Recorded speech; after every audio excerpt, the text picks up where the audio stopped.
Hey, what's up? This is Ricardo at Parts People, and in this video, we'll outline the steps for completing a part replacement on your Dell PC.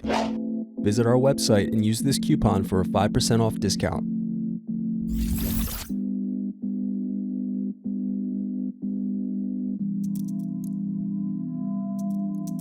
First, unscrew and remove bottom base.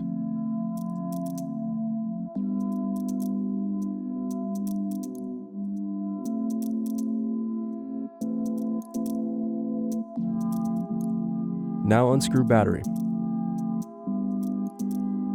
Next, unscrew and remove battery.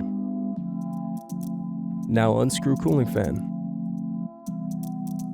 Then disconnect and remove cooling fan.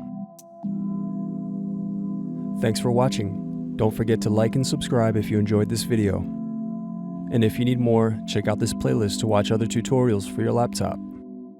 You can also click here to find parts for your laptop at partspeople.com.